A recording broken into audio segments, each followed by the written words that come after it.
nosotros no aceptaremos la exclusión de nuestro pueblo de ese derecho. Mr. Gorbachev, tear down this wall.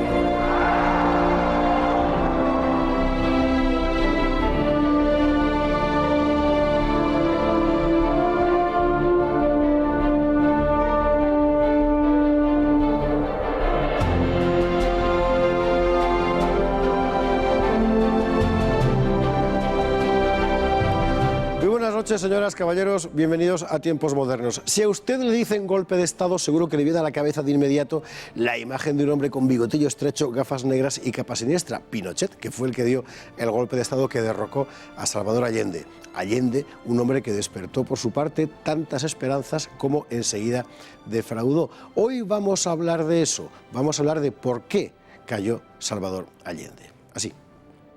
Chile, septiembre de 1973. Las Fuerzas Armadas dan un golpe de Estado contra el presidente socialista Salvador Allende.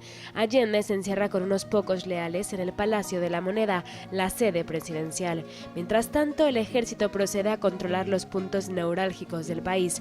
Los militares conminan a Allende para rendirse. Este se niega. Aviones militares bombardean la Moneda. Allende opta por suicidarse.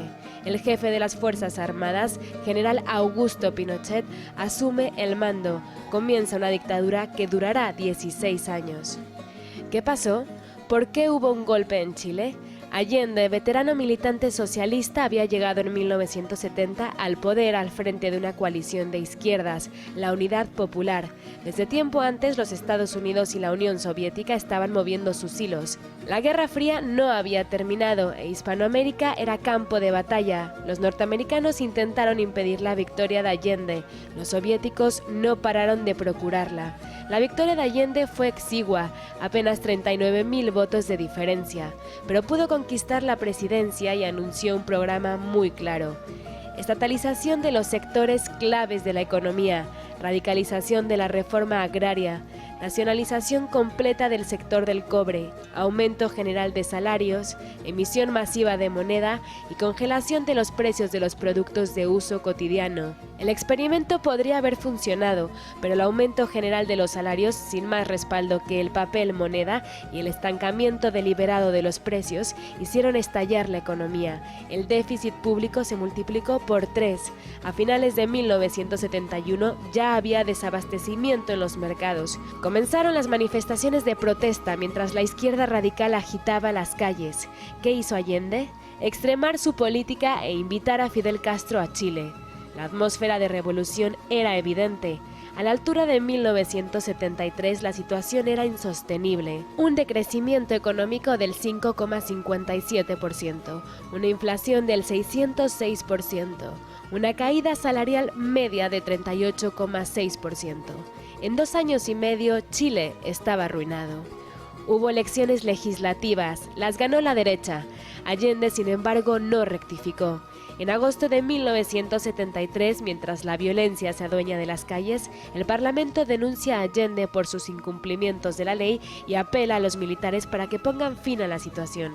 Allende propone reformar la Constitución con plebiscito, pero es ya demasiado tarde. El 11 de septiembre de 1973, aprovechando unas maniobras militares conjuntas con los Estados Unidos, el ejército da el golpe de Estado. Pinochet se había resistido hasta entonces a respaldar cualquier acción militar. Ese día, sin embargo, se puso al frente. Bueno, una de esas situaciones terribles en las que un poder legítimo se deslegitima y otro poder legítimo pide una solución ilegítima para acabar con el problema, que es exactamente lo que pasó en Chile. Juan Fluger, muy buenas noches. Muy buenas noches.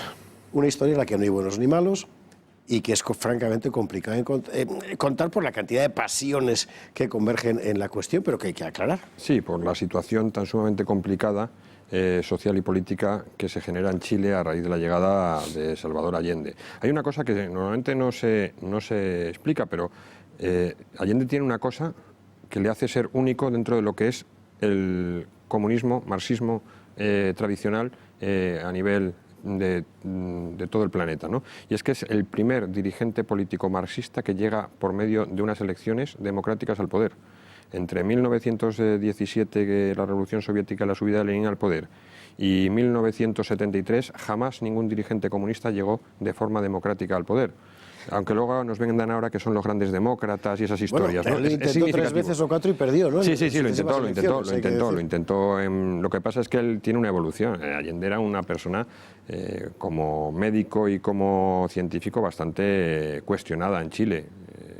Una persona que proponía practicar la eugenesia con los mendigos, es decir, de ahí para arriba tenía auténticas barbaridades. El último duelo a pistola que hay en Chile lo protagoniza él precisamente, Allende, un personaje, en fin, fuera de lo común. El hecho es que llega al poder en el año 70 después de una experiencia de gobierno democristiana que ha empezado ya una política de nacionalizaciones, todo se ha dicho, y por así decir, él encauza muchas esperanzas populares, pero hay que recordar que vence en unas condiciones muy precarias, apenas unos pocos miles de votos por encima del candidato de la derecha. Claro, ahí el partido, la Unidad Popular de Allende, obtiene el 33% de los votos. El Partido Nacional, que es la derecha conservadora de toda la vida, obtiene el 32,3% de los votos, es decir, el 0,7% en una población como era la de Chile, con un censo de apenas 14 millones de votantes, que es prácticamente nada, un puñado de votos.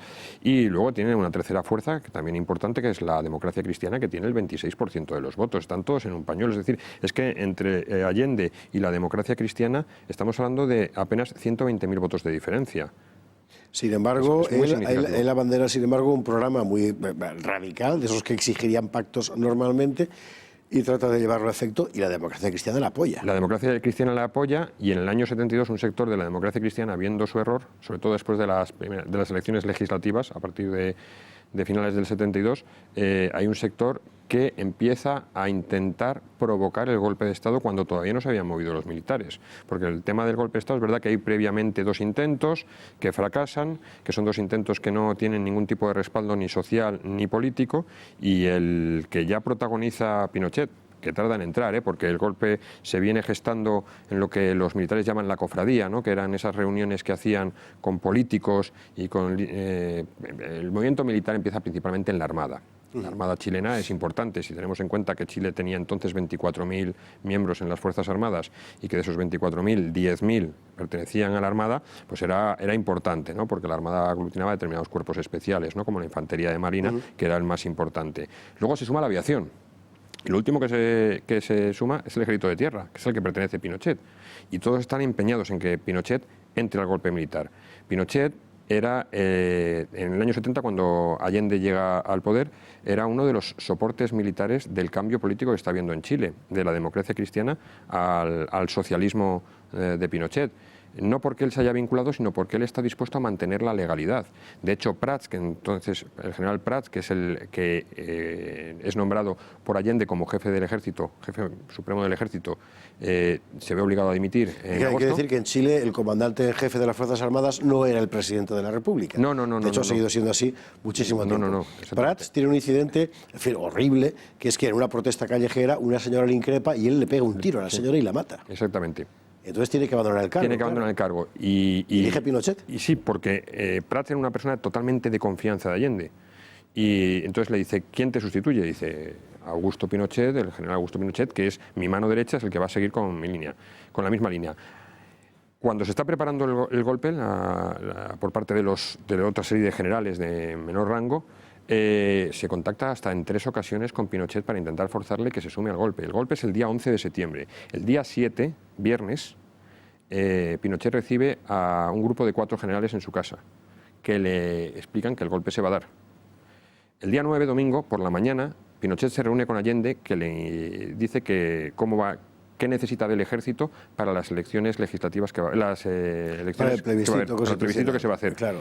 Y Pinochet todavía no se ha sumado al golpe militar. Y esa misma tarde hay 2 generales, no recuerdo el nombre ahora mismo de ellos, pero hay 2 generales que se reúnen con él y le dicen, el golpe se va a dar, usted decide si es marxista o no es marxista. Y él dice, yo no soy marxista, y los echa de su casa. Y al día siguiente, por la mañana, es cuando se suma.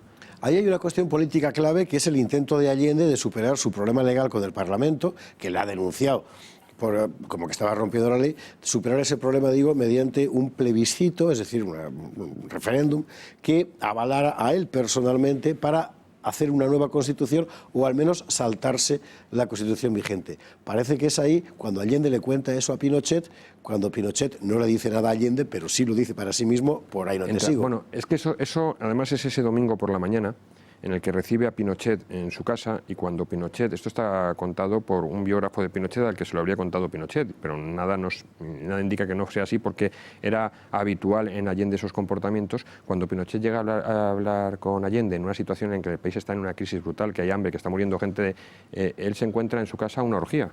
Se encuentra una fiesta que está arrastrada desde el sábado por la noche, y se encuentra a Allende bajo... Pinochet se lo cuenta así a ese periodista que escribe su biografía, bajo los efectos de sustancias estupefacientes. Claro, él dice que eso no es un presidente para una república y que llega el momento de actuar por mucho que se quiera mantener en la legalidad. Y eso lo cuenta después en una biografía después de haber abandonado el cargo en el año 1989, jamás lo contó durante su mandato.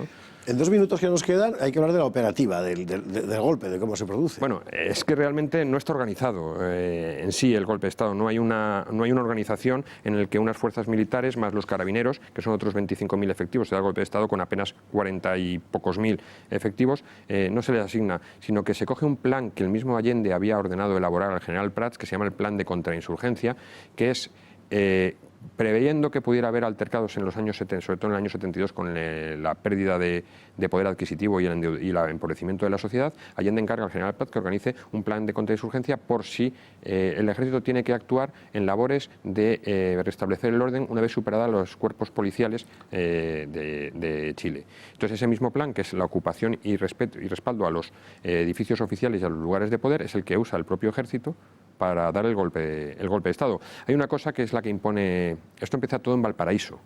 Valparaíso, ¿no?, que es una zona costera, que es de la que es originario Pinochet. Pero él dice, lo deja muy claro el día 10 por la noche en una reunión que tienen, dice, si no tomamos la capital, no viviremos para contarlo. Por eso él se desplaza a la capital. Cuando se empieza el golpe de Estado, Allende tenía tan claro que Pinochet seguía fiel a él, que le llama y le dice, y él lo que dice a la gente que está alrededor de él, dice, han matado a Pinochet por apoyarme porque no me coge el teléfono, no me contesta y no logro comunicar con él. Es curioso, ¿no?, lo engañado que estaba, sí, y lo autopagado de sí mismo que estaba Allende. También es cierto.